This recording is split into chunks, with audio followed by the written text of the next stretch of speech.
Can you see my Harley shirt? Harley, right here. Harley Davidson rules. Hi, call for details.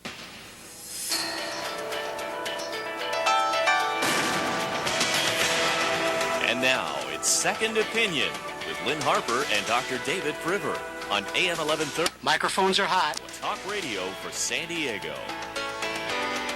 Hey, welcome everybody. I'm Lynn Harper. Dr. David Priver is off, but my co-host is once again my dear friend, New York Myke Shelby. Welcome, New York Myke.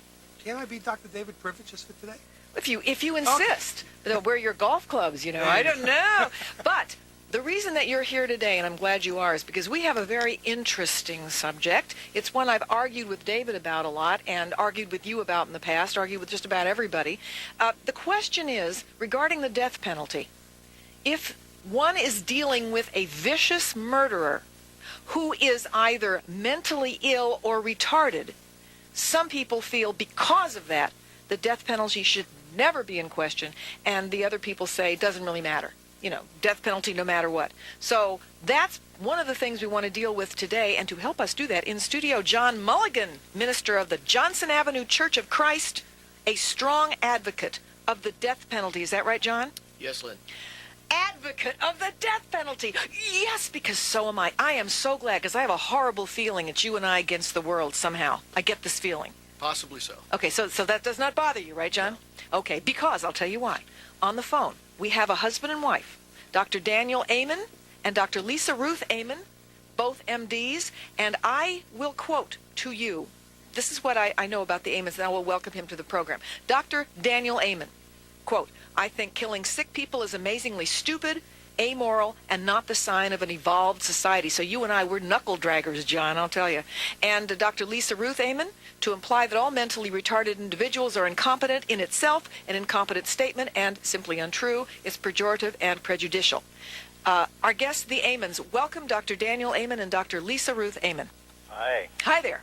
Also, before I ask you, Myke, to have the last word on how you feel, because now we know how John and I feel, we know how the Amens feel, need to know about you. I just want to say, if you guys listen, you can give me a call, 1-888, that's free, 440-1130, 1-888-440-1130, and get in on this. So, Myke, what do you think about all this? I think you take away a person's freedom, put them in the 4x12 for the rest of their natural lives. You're probably doing a lot more to them than executing them. However, I think that you need to have a death penalty to hold against people as leverage, to hold up to society, to show that, you know, society means business. I think that you have to use it judiciously, because I don't trust the courts, I don't trust the system, I don't trust the lawyers. I don't like the fact that some people can afford a dream team kind of defense system and other people can't. And I just don't think it's an equal playing field. When it comes to the death penalty, I think you need to be very cautious before you execute people that you absolutely, positively may have a doubt about. Okay, and then for the Amens, Dr. Daniel and Dr. Lisa, may I call you guys that? Sure. Okay, great. So, Dr. Daniel, would you like to jump in here and elaborate on what you think, and then Lisa, you next, so we can make sure that everybody listening knows exactly where everybody stands? Well, 11 years ago, when I started doing brain imaging work, I actually thought the death penalty wasn't a bad idea, especially in some cases. But now, after having looked at 12,000 brain scans, many of them of people who do really bad things, I've come to realize that most of these people are sick. They have abnormal brain function, and to kill them is probably not the right thing to do, especially because we have medicine that frequently makes the brain better. That's what I was going to ask you. Is it fixable? Well, in many of the cases, in fact, when I testify sometimes in death penalty cases, we'll show the person's scan, and then we'll put them on medicine and change their brain. And odds are, with a more healthy brain, they wouldn't do the bad things that they've done. Okay, Dr. Lisa, you want to add to that? But we don't know that. I mean, we make the assumption that if we correct some brain chemistry, that behavioral change will then follow. But we don't know that, because we don't have the opportunity to change brain chemistry before they commit a lot of these crimes. And certainly there are many, many people out there with brain abnormalities and people that have severe mental illness who never commit violent crimes. And that's very true. But, you know, we talked about the mentally ill, but remember, we also included, and I'm not really sure how PC the word retarded is now. It used to be you would say someone is retarded. They have an IQ of well under 100. And now you say retarded and people jump all over you. I don't know what the PC word for retarded is, so I'm just going to say it. A very low IQ, let's say retarded. This is a difference from mentally ill. Would you not say that, doctors? Yes. Okay, so I really would like to get your opinion on mentally ill and retarded with respect to the death penalty. Please understand, and I mean this specifically for you, Myke, if the crime has been committed and it is a vicious crime and someone has been murdered, mentally ill, fine, maybe that's the reason why, maybe it's fixable. If there is someone who is retarded, who has committed a vicious, violent crime, and they don't look like they're going to be rehabilitated in any way, nor can they be, why would you object to the death penalty, Myke? Oh, wait a minute. You understand something. In the first place, I think the doctors and maybe even you are talking about rehabilitation. I'm talking about, a justice for somebody who's committed murder. They've killed a human being.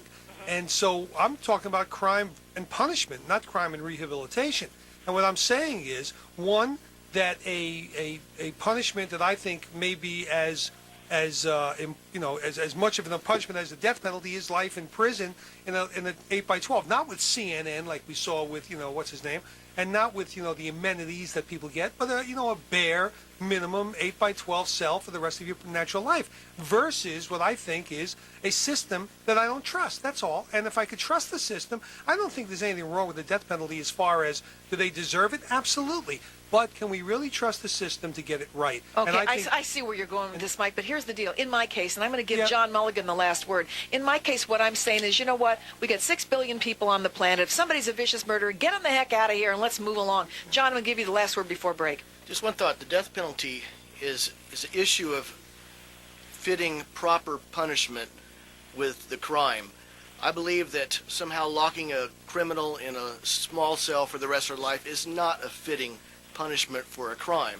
The death penalty for the taking of life reflects the idea that so severe is the injustice of taking the life of someone, that person has now forfeited their right to live, and therefore the death penalty is the appropriate punishment for that, not somehow squeezing the life out of them or making them suffer till the day they die. That would be an inappropriate administration of justice. You know, I find it really fascinating. We're on the same side of the coin with respect to the death penalty, but our reasons are different. Yes. You know, I'm saying I want them gone. I don't want to deal with them anymore. I don't want the cost of the thing. And I don't want them to ever have a chance of getting out and doing it again. And you're saying, man, they deserve the punishment. Let them have it. Isn't that odd? Lynn, I want to ask the minister, WWJD, what would Jesus do? You're a minister. Jesus upheld the validity of the death penalty. Matthew chapter 12, verse 5, he talked about the administration of it. It is not incompatible with anything he taught. It was a law that the Jewish people were under during the time he spoke. So whatever he taught could not be incompatible. What happened to turn the other cheek? I mean, I'm surprised that, you say that. Well, issues of civil law are different from issues of some type of personal injustice done against me. If you slap me right now, I'd have to turn the other cheek. But if I kill you, you can come back and kill me. On a personal... Listen, on that, we got to take a break. Is that Please really... don't do that. There's no reply possible to Well, that. Jesus. No, I don't, but if you do, He came back. Maybe. All right, yeah, but walking on water ain't I my hear you. specialty, Myke. All right, New York here Myke we is go. with me, John Mulligan, and on the phones, Dr. Daniel Amen and Dr. Lisa Routh-Amen. I'm Lynn Harper. This is Second Opinion. We will be right back. In 10. The LA Times praises as one of TV's finest dramas. 3 powerful original... In 5, stand by. Lifetime Sunday, beginning at 8, 7 Central, only on Lifetime.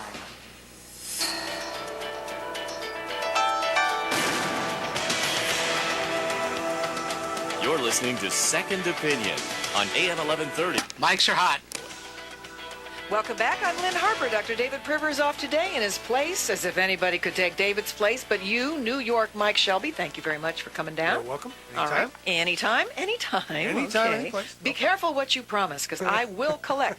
John Mulligan, minister of the Johnson Avenue Church of Christ, strong advocate of the death penalty, the only 2 of us in this room who are, I'm afraid. Welcome, John. Thank you, Lynn. And, of course, on the phones, the Drs. Amen, Dr. Daniel and Dr. Lisa, both of them on the other side, manner of speaking. You guys out there listening, 1-888-440-1130. That's 1-888-440-1130. You can call us right here at Second Opinion on KSDO, AM 1130 Talk Radio for San Diego. I didn't say that when I took my break, and so I'm saying it now in case you guys are wondering, what the heck station am I listening to anyway? It is indeed the great KSDO. So, doctors, you want to jump in here and start everything rolling?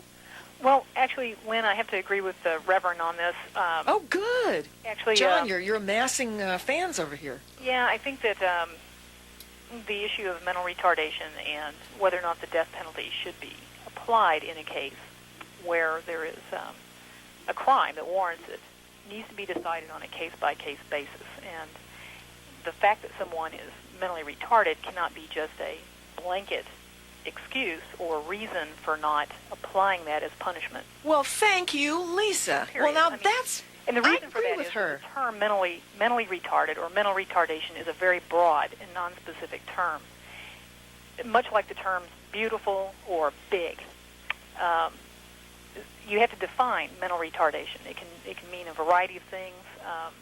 Not all people are retarded to the same extent or in the same way. That's exactly right. And the thing that really bothers me is when someone makes the following statement: they are mentally retarded, therefore no matter what they do, we cannot apply the death penalty. See, I think that's bourgeois, I really do. John? Let me add this. First of all, correction of a previous statement was Matthew 15:4, where Jesus supported the I principle knew there was a of mistake the there. death sure penalty. I was going to catch you on But this. an and you immediate got me. correction. Yeah, Immediate he's correction. laying in the weeds Yeah, for you. yeah, Jeez. yeah. The second thing is Go ahead. I find very suspect the recent implementation of the term mental retardation to the issue of the death penalty.